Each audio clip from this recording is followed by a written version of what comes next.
Welcome back to my channel. நான் உங்கள் Zakir Hussain, career guidance guru. நம்ம சேனல் ஆரம்பிச்சு என்னைக்கு ஆரம்பிச்சோம்னா மே 1ஆம் தேதி. என்னுடைய ஃபர்ஸ்ட் வீடியோ வந்து மே 1ஆம் தேதி வந்தது. எப்போ ஆரம்பிச்சோம்னா கரெக்டாக வந்து மே 6ஆம் தேதி +2 ரிசல்ட் இருந்தது. State board result, CBSE result. அந்த ரிசல்ட் வர்ற நேரத்தை ஆரம்பிச்சனால வந்து அடுத்தடுத்து வந்து அவங்களுக்கு வந்து என்னென்ன வந்து இன்ஜினியரிங், மெடிக்கல் எல்லாத்துக்கான வந்து நம்ம என்ன செஞ்சிருந்தோம், கவுன்சிலிங் ப்ராசஸ் எல்லாமே வந்து வீடியோ போட்டிருந்தோம். அவங்களுக்கான என்னென்ன டவுட்ஸ் எல்லாமே கிளியர் பண்ணியிருந்தோம். ரொம்ப ஷார்ட் பீரியடில் வந்து 5000 சப்ஸ்கிரைபர், 5000 சப்ஸ்கிரைபர்னு சொல்லக்கூடாது, 5000 என்னுடைய சொந்தங்கள் வந்து எனக்கு சப்ஸ்கிரைப் ஆனாங்க. அவங்க எல்லாருமே வந்து நிறைய டவுட்ஸ் கேட்டாங்க. சார், சாய்ஸ் ஃபில்லிங் எப்படி பண்ணணும், எந்த காலேஜ் நல்லது, ஏன்னா அவங்ககிட்ட வந்து நிறைய குழப்பங்கள் இருந்தது. ஏன்னா கைடன்ஸ் வந்து அவங்ககிட்ட கம்மியாக இருந்தது. போக வந்து கைடன்ஸ் கம்மியாக இருந்தது ஒரு பக்கம். அதே மாதிரி வந்து நிறைய பேர் வந்து நிறைய சேனல்கள் பார்த்து நிறைய குழப்பங்கள். ஸோ எல்லா சேனல்ஸ் பண்ணவங்களும் நல்லா கைட் பண்ணாங்க. பட் வந்து ஒவ்வொருத்தவங்களுக்கும் ஒரு ஐடியாலஜி இருக்கும். நம்ம சப்ஸ்கிரைபர்னு சொல்லக்கூடாது, சொந்தங்கள் எல்லாருமே வந்து எல்லா சேனலுமே பார்த்து நிறைய கன்ஃபியூஸ் மைண்டில் இருந்தாங்க. அதே மாதிரி சாய்ஸ் ஃபில்லிங் பண்ணும்போது வந்து எது நல்ல காலேஜ், எது குரூப்பு, காலேஜுக்கு இம்பார்ட்டன்ஸ் கொடுக்கணுமா, குரூப்பு இம்பார்ட்டன்ஸ் கொடுமா, இந்த மாதிரி நிறைய குழப்பங்கள் இருந்தது. முடிந்தவரை வந்து அவங்களுடைய குழப்பங்கள் எல்லாத்துக்கும் வந்து எந்த ஒரு பலன் எதிர்பார்க்காம என்னுடைய 5000 சொந்தங்களுக்கு எல்லாத்துக்கும் வந்து என்னால் முடிந்த நல்வழி படுத்திருக்கேன்னு நினைக்கிறேன். இந்த வீடியோ பார்த்துட்டு இருக்கிற என்னுடைய பழைய சொந்தங்கள் கண்டிப்பாக வந்து நிறைவு கூர்ந்திருப்பீங்கன்னு நினைக்கிறேன். என்னை வாழ வைத்து கொண்டிருக்கிற என்னுடைய சொந்தங்கள், சப்ஸ்கிரைபர் அனைவருக்கும் நன்றிகள். உங்கள் அனைவருக்கும் வரும் புத்தாண்டு நல்ல புத்தாண்டுகளாக இருக்கிற என்னுடைய மனமார்ந்த வாழ்த்துக்கள். சேனல் ஆரம்பித்து நம்ம வீடியோஸ் நீங்கள் எல்லாமே என்னுடைய இனிஷியல் வீடியோஸ்லாம் போய் பார்த்தோம்னா, ஒரு காலேஜை நீங்கள் எப்படி சூஸ் பண்ணணும், டொனேஷன் கொடுத்து சேரணுமா, டொனேஷன் கொடுக்காம சேரணுமா, கட் ஆஃப் பேசிஸில் எப்படி சூஸ் பண்ணணும், ஒரு காலேஜ் வந்து எப்படி வந்து இன்ஃப்ராஸ்ட்ரக்சர் அனாலிசிஸ் பண்ணுறது. ஸோ இந்த மாதிரி வந்து நம்ம நிறையா வீடியோஸ் போட்ட வந்து முதல்ல நம்ம வீடியோ போட ஆரம்பிக்கும் போது வந்து நம்ம ஒரு பேராசிரியராக இருந்துட்டு சும்மா ஒரு 2-3 வீடியோ போடுவோம் சொல்லி தான் ஆரம்பித்தது. பட் இன்னைக்கு வர ஒரு நாள் விடாமல் வந்து நம்ம வீடியோ போட்டிருக்கோம். அந்த வீடியோ போட்டதில் அந்த வீடியோவில் வந்து என்ன மாதிரி நம்ம அதிகமாக டிஸ்கஸ் பண்ணோம்னா, எப்படி வந்து ஒரு காலேஜை வந்து சூஸ் பண்ணணும், எப்படி வந்து ஒரு பிரான்ச்சை சூஸ் பண்ணணும், எப்படி வந்து உங்களுடைய ஃபேமிலி இன்கம் லெவலுக்கு ஏற்ற மாதிரி காலேஜ் சூஸ் பண்ணணும், எப்படி, அதாவது நிறைய ஃபேக்டர்ஸ் இருக்குது. ஒரு சிலவங்க வந்து ஒரு ஆங்கிள்ஸில் மட்டும் பேசியிருந்துருப்பாங்க. நம்ம வந்து எல்லா டைப் ஆங்கிலையும் பேசியிருந்தோம். எஸ்பெஷலி வந்து மெயினாக வந்து வில்லேஜ் ட்ராப்லேருந்து வர்றவங்க வந்து அவங்க எந்த மாதிரி வந்து காலேஜை சூஸ் பண்ணணும், அதே மாதிரி முதல் பட்டதாரிகள் வந்து எப்படி, அந்த மாதிரி வந்து நம்ம எல்லா ஆங்கிலையும் நம்ம பேசுனதுனால நம்ம ஷார்ட்லேயே வந்து நம்மளுக்கு என்னது வித்தினிய ரொம்ப ஷார்ட் ஆஃப் பீரியடில் வந்து ஒரு 5000 வந்து நம்ம ஜென்யூனாக வந்து எந்த ஒரு எதிர்பார்ப்பு இல்லாமல் அவங்க இரவு எத்தனை மணிக்கு கால் பண்ணாலும் அவங்களுடைய சந்தேகங்கள் வந்து நம்ம நிவர்த்தி பண்ணோம். Round 1, round 2, round 3, supplementary counselling, அப்புறம் SCA to SCA கவுன்சிலிங், இந்த மாதிரி எல்லா கவுன்சிலிங்லேயும் வந்து நம்ம நிறையா கைட் பண்ணோம். இதில் வந்து நம்ம ஒன்று தெரிஞ்சுக்கிட்டது என்னென்னா, அந்த கல்லூரி தேர்ந்தெடுக்கிறதுலையும் பாடப்பிரிவு தேர்ந்தெடுக்கிறதுலையும் மாணவர்கிட்ட வந்து நிறைய குழப்பங்கள் என்னென்னா, அவங்க வந்து நிறைய சேனல்ஸ் பார்க்குறாங்க, நிறைய எக்ஸ்டர்னல்ஸோட இன்ஃப்ளூயன்ஸு, அந்த மாதிரி இருக்கும்போது வந்து அவங்களுக்கு வந்து எதை சூஸ் பண்ணணும்னு சொல்லி நிறைய கன்ஃபியூஷன்ஸில் வந்து தடமாறினாங்க. எஸ்பெஷலி வந்து ரவுண்ட் 1, அதாவது 180க்கு மேலே கட் ஆஃப் எடுத்தவங்களாம் வந்து அவங்களுடைய நல்ல மார்க்குக்கு ஏற்ற மாதிரி கல்லூரி தேர்ந்தெடுக்காமல் அவங்களுக்கு சம்மந்தம் இல்லாமல் வந்து கல்லூரிகளை தேர்ந்தெடுத்தாங்க. அதேமாதிரி 2ஆவது ரவுண்ட்லேயும் பார்த்தோம்னா அவங்க 150 கட் ஆஃபில் இருக்கிறவங்களாம் வந்து அவங்களுக்கு ரேஞ்சான காலேஜ்லாம் இல்லாமல் வந்து ரொம்ப சுமாரான கல்லூரியெலாம் தேர்ந்தெடுத்தாங்க.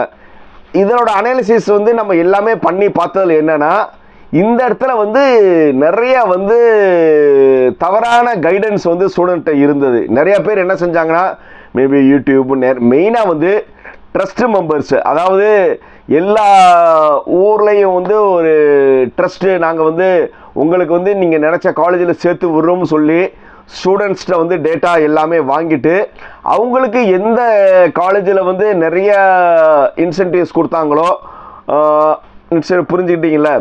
ஏன்னா வந்து பேக்கில் வந்து ஒரு காலேஜில் வந்து ஒரு அட்மிஷன் சேர்த்து விட்டால் ஏஜென்ட்ஸ்க்கு வந்து சட்டனில் ஒரு பெரிய அமௌண்ட்டே வரும். ஸோ இந்த மாதிரி ஆசையில் வந்து நிறைய புற்றிச்சல் மாதிரி நிறைய ஏஜென்ட்ஸ் இருந்தாங்க. அந்த ஏஜென்ட்ஸ் இல்லாமல் நிறைய ஸ்டூடெண்ட்ஸோட லைஃப்பை வந்து அவங்களுக்கு தகுதிக்கு இருந்த காலேஜை விட்டு தகுதிக்கு இல்லாத காலேஜில் நிறைய பேர் சேர்த்து விட்டாங்க. அதுக்கான அவேர்னஸ் வீடியோ வந்து நம்ம ஒரு 4-5 வீடியோ வந்து லைவ்லேயே போட்டிருந்தோம். அதில் வந்து 2-3 பேரண்ட்ஸ் வந்து பேட்டியும் கொடுத்துருந்தாங்க. நம்மளும் வந்து நிறைய இந்த மாதிரி கன்சல்டன்ஸ் கிட்டலாம் வந்து ஃபோன் பண்ணி நீங்கள் இந்த மாதிரி பண்ணக்கூடாது, இல்லைன்னா நான் உங்களுக்கு பெரிய லெவலில் ஆக்ஷன்லாம் எடுப்போம் சொன்ன பிறகு வாங்கின சர்டிஃபிகேட்ஸ்லாம் வந்து திருப்பி வந்து அவங்கள வாங்க வச்சு ஒரு நல்ல கல்லூரிக்கு வந்து நம்ம வந்து என்ன செஞ்சோம், நிறையா கைட் பண்ணோம். இதே வந்து நம்ம இன்றைக்கி வரை வந்து நம்ம ஒரு 280 வீடியோ போட்டோம். அந்த 280 வீடியோலையும் வந்து நம்மளுக்கு ஆப்த திருப்தி.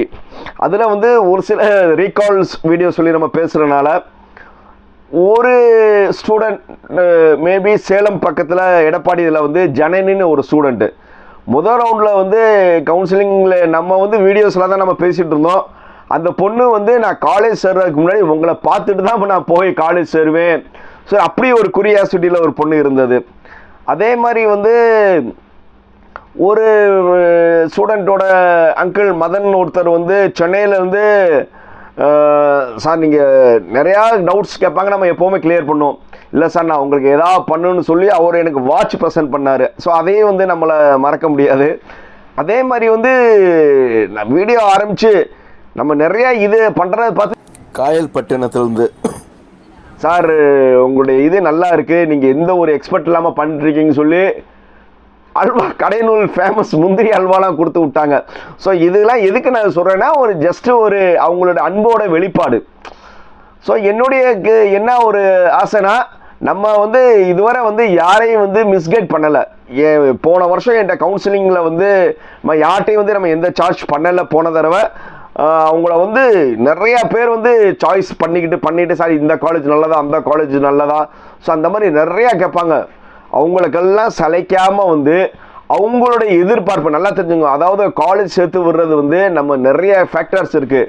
அவங்களுடைய எக்கனாமிக்கல் லெவல், அவங்களுடைய ஃபேமிலி சிச்சுவேஷன் போக வந்து எந்த மாதிரி குரூப் விரும்புகிறாங்க, இது எல்லாமே அனலைஸ் பண்ணி அவங்களோட சாய்ஸில் வந்து நம்ம நிறையா வாட்ஸ்அப்பில் வந்து அப்போலாம் வந்து ஃபன் எங்கள் ஃபேமிலியிலலாம் வந்து என்னங்க உங்களுக்கு ஃபேமிலின்னு ஒன்று இருக்கா, இல்லை இதுதான் உங்களுக்கு ஃபேமிலியெல்லாம் இப்போ ஒன்லி வந்து நீங்கள் யூடியூப்லேயே பண்ணிகிட்ருக்கீங்க, நீங்கள் ஃபேமிலியெல்லாம் பார்க்க மாட்டீங்களான்னு சொல்லி அன்பாலாம் கடிச்சிருக்காங்க. ஸோ அதே மீறி வந்து எனக்கு சப்போர்ட் பண்ண என்னுடைய ஃபேமிலி மெம்பர்ஸ்க்கு இங்கே நான் தேங்க்ஸ் பண்ணிக்கிறேன். அதே மாதிரி வந்து மற்ற சப்போர்ட்டிவாக இருந்தால் எல்லா நண்பர்கள் சக யூடியூபர்ஸ் எல்லாத்துக்கும் வந்து என்னுடைய நன்றியை தெரிஞ்சுக்கிறேன். அதே மாதிரி வந்து இனி வரப்போகிற 2025 நிறைய ஸ்டூடெண்ட்ஸ்க்கு வந்து என்னால் இயன்ற அளவு வந்து நான் வந்து என்ன செய்வேன், கைட் பண்ணிக்கிட்டே இருப்பேன். எப்போ இருந்தாலும் நீங்கள் என்ன செய்யலாம், என்னைய கால் பண்ணலாம். என் பேர் வந்து ஜாக்கிர் ஹுசேன். என்னுடைய செல் நம்பர் 9842376822. இப்போ வந்து +2 எக்ஸாமினேஷன் வரப்போகுது. இனி வந்து நான் எல்லாத்துக்கும் ஒரு அன்பாக கோரிக்கை வைக்கிறது என்னென்னா, கொஞ்சம் வந்து நான் டிவியை கொஞ்சம் குறைச்சி செல்லை யூஸ் பண்ணுறதை குறைச்சி கொஞ்சம் உங்கள் படிப்பில் கான்சன்ட்ரேஷன் பண்ணி மார்க்கில் வந்து நீங்கள் அதிகமாக கான்சன்ட்ரேட் பண்ணுங்கள். நீங்கள் எடுக்க போகிற ஒவ்வொரு மார்க்கு தான் வந்து உங்களுடைய காலேஜ் சூஸில் வந்து டிசைட் பண்ண போகுது. ஸோ அதனால் வந்து மார்க் ஒன்லி த இம்பார்ட்டன்ஸ். அதனால் வந்து ஏன்னா நல்ல கல்லூரிக்கு நீங்களுக்கும் உங்களுடைய நண்பருக்கும் பார்த்தீங்கன்னா 0.25 மார்க் வித்தியாசத்துலேயே வந்து நிறையா இதாகும். ஸோ அதனால் வந்து இத்தனை நாள் நீங்கள் எப்படி இருந்தீங்க தெரியல, இந்த புத்தாண்டுலேருந்து ஒரு உறுதிமொழி எடுத்து எக்ஸாமில் நல்லா படித்து அதுக்கப்புறம் வந்து வீடியோஸை ஃபாலோ பண்ணுங்கள். அதுவரை வந்து உங்களுடைய பேரண்ட்ஸ் வந்து காலேஜ் பார்த்துக்குருவாங்க. நீங்கள் வந்து ஒன்லி படிப்பில் மட்டும் கான்சன்ட்ரேட் பண்ணுங்கள். இந்த புத்தாண்டு அனைத்து மாணவர்களுக்கும் நல்ல புத்தாண்டாக அமைவதோடு அவர்கள் எதிர்கொள்ள போகிற பொது தேர்வு வந்து அவங்களுக்கு ரொம்ப ஈஸியாகவும், அதே நேரத்தில் அவங்க நினைத்த கல்லூரி, நினைத்த பாடப்பிரிவு அனைவருக்கும் கிடைக்கிறதுக்கு கடவுளை வந்து நான் பிரார்த்திக்கிறேன். மீண்டும் அடுத்த வீடியோவில் சந்திக்கும் வரை, புதுசாக இருக்கிறவங்க கண்டிப்பாக வந்து இந்த வீடியோ பார்த்துட்டு இருக்கீங்க, என்ன செய்யணும்? Like, comment, share, subscribe. பாய்.